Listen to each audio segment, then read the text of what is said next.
It's a perfect fall rainy day, so come along with me as I go book shopping, looking for some new books for my fall TBR.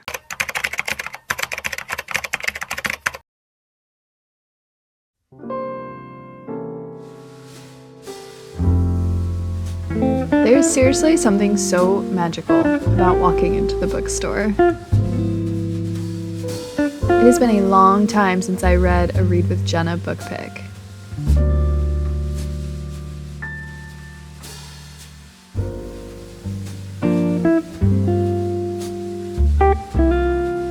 This book, guys, it is so beautiful. I don't know anything about it, but look at this picture and this book.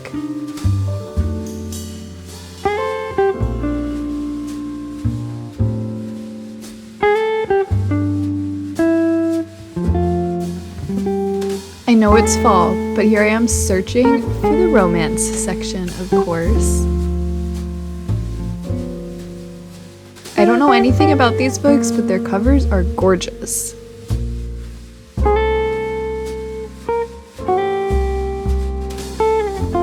Look at those edges, how cute. Definitely getting this one because it says vampires, so say less.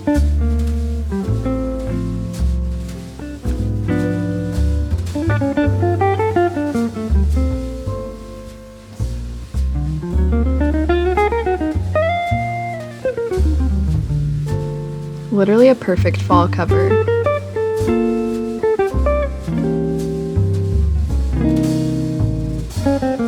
Okay, who is she and why is she in horror?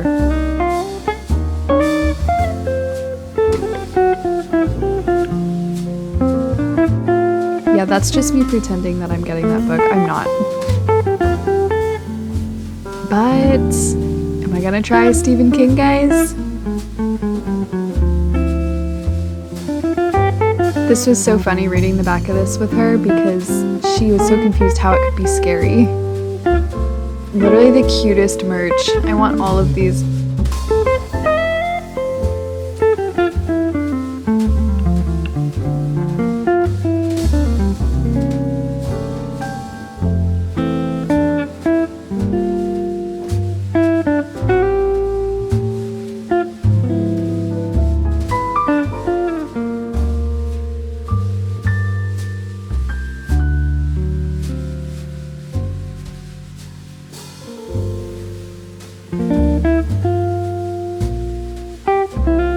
This one's another really cool cover.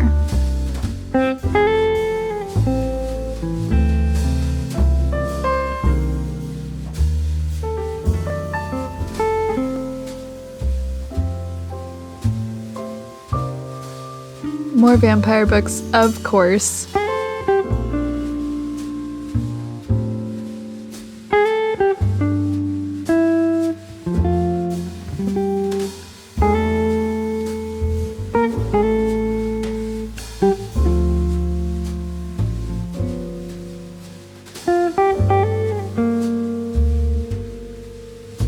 Sometimes I literally don't know what books to even choose. I just want them all.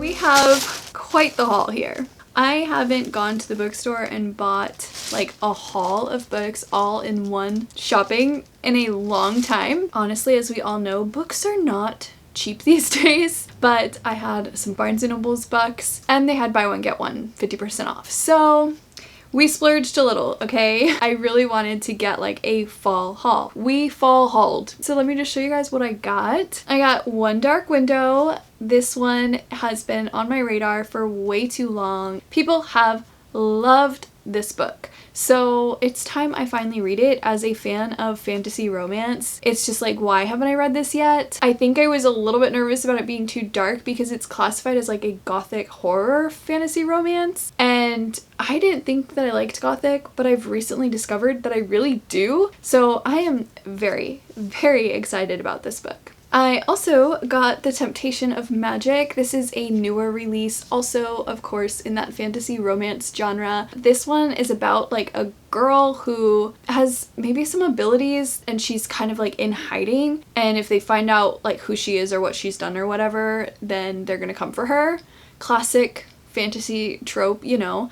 But a map or something goes missing, like certain relics go missing, and she gets teamed up with someone else, a guy of course, you know, who's probably gonna be totally swoony but also her enemy, and they're gonna fall for each other. And I already know primarily like the stuff that's probably gonna take place in this plot, but do I care? No. I really have been so excited to read this one because I saw one friend of mine give it 5 stars and say I needed to read it, and I was just like, okay, say less. It's fantasy romance and you gave it 5 stars. I don't need to know much else. The book that I'm probably the most excited about that I got in this haul is Unwanted by Mia Sheridan. I have ironically seen literally no one talking about this book. So I don't know if I live under a rock or if I'm just following the wrong people, but I didn't love Archer's voice like everyone else did, but I enjoyed it. And more than the author, this was just sitting outward facing on the shelf and it drew me in immediately because of the setting. I read the back and was like, I'm sold, and then I realized that it's Mia's book. It says that when wilderness guide Harper Ward is summoned to her small town Montana sheriff's office to help with a double murder investigation, she's shocked to find that their only suspect in the case is a man cut off from civilization entirely.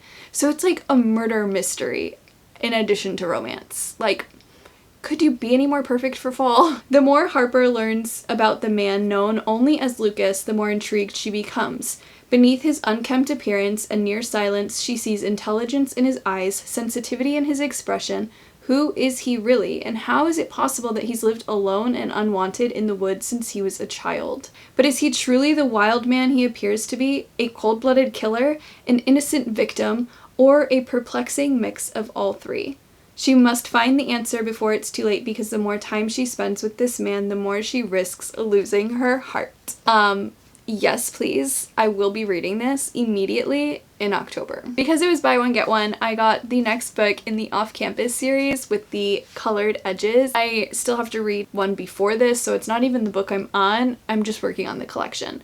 And if you don't know, these are like hockey college romance books, and they are pretty open door, so I always like to warn people of that, but I have really enjoyed these characters and these plot lines so far. They're just like extremely bingeable romance books. Another one that I got that I've seen actually no one ever talking about, and again, I don't think this is a newer book, but that is Filthy Rich Vampire. I saw the word vampire. Let's just be honest. I saw the word vampire and I was like, okay, I'm getting the book. Julian has a problem. He's single, and for the world's wealthiest vampires, the social season is about to begin. Julian would rather stake himself than participate in the marriage market, but as the eldest eligible Rosio, I don't know, it's a strange last name, he's expected to find a wife before the season ends, whether he likes it or not. So like rich vampire family, debutante type of vibes, and in a vampire story, say less. When Thea literally stumbles into his life at a gala, he knows she's the last person he could ever fall in love with. She's too innocent, too kind, and way too human. But now that she knows about his world, she's also a walking target. She needs protection. He needs a fake girlfriend to discourage overzealous vampire matchmaking. So Julian makes Thea an irresistible offer. Pretend to be his lover so he'll change her life.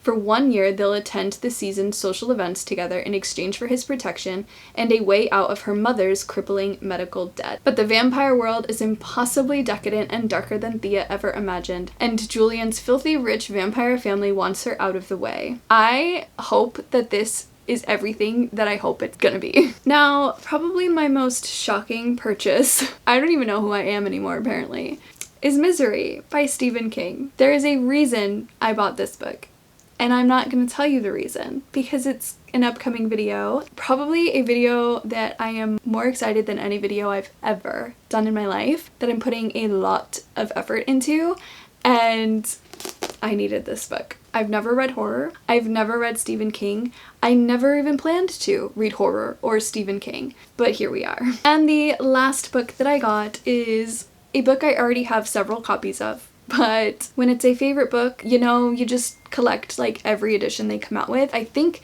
they know we do that, which is why they keep making different editions, so they just take all of our money. One of those books for me is Binding 13. So I got the new Barnes & Noble edition with this gorgeous pink edge. How on earth would I say no to this? It is a huge chunker just like the original book, so it's opposite of the like ombre floppy paperback one. This one's massive, just like the original. I'm obsessed, quite literally, so I was thrilled to pre-order and go get this book. And that's a wrap on this book shopping and fall haul. Thank you guys so much for watching. Let me know if you've read any of these books that I got and loved them or hated them. Also, let me know what you are looking to purchase this fall season. If you're making any purchases, if you're on a book buying ban, I'm so sorry for poorly influencing you. If you liked this video and you have not hit subscribe yet, please consider hitting that button and sticking around. I hope that your books are amazing, and I will see you guys in my next video.